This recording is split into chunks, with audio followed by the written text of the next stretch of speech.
सो lastly मैंने आपसे पूछा था that is there any relationship between N and M G.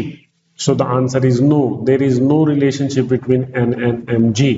तो बहुत सारे स्टूडेंट्स कंफ्यूज हो जाएंगे और बहुत सारे स्टूडेंट्स ने आंसर भी सोचा होगा कि एन को तो हम एम जी के इक्वल लिखते हैं, but basically this is wrong.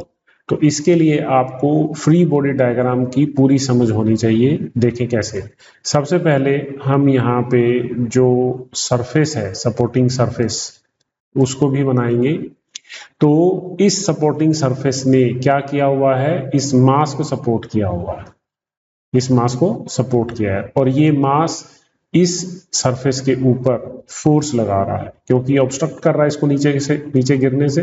तो कितनी फोर्स लगा रहा है ऑब्जेक्ट इस सरफेस पे, दैट इज mg, और इस फोर्स को हम बोलेंगे action, that is the force of action.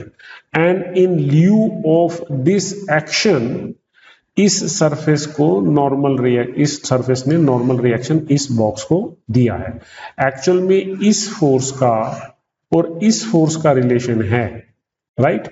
इस फोर्स का और इस फोर्स का कोई रिलेशन नहीं है। ये फोर्स तो इंडिपेंडेंटली अर्थ ने बॉक्स पे लगाई है और इस बॉक्स ने ये फोर्स सरफेस पे लगाई है, जिसमें न्यूटन थर्ड लॉ को फॉलो करते हुए आप कह सकते हैं कि इस एक्शन का रिएक्शन ये फोर्स है।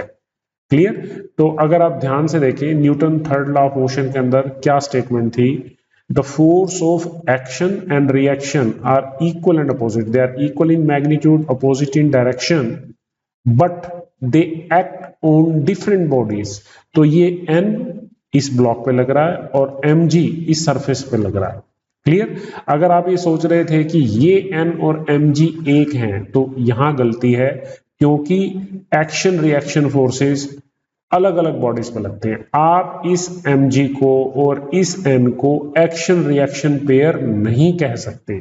तो इस क्वेश्चन का बेसिक थीम ये था कि जो स्टूडेंट्स इस n और इस mg को न्यूटन थर्ड लॉ के बेसिस पे एक्शन रिएक्शन पेयर माने हुए थे, वास्तव में ये एक्शन रिएक्शन पेयर नहीं है। एक्शन रिएक्शन पेयर तो ये है। क्लियर? तो आई होप आपको ये कॉन्सेप्ट क्लियर हो गया होगा, और आगे से जब भी आप इन सिचुएशंस को डील करें तो एक्शन एंड रिएक्शन पेयर का ध्यान रखें।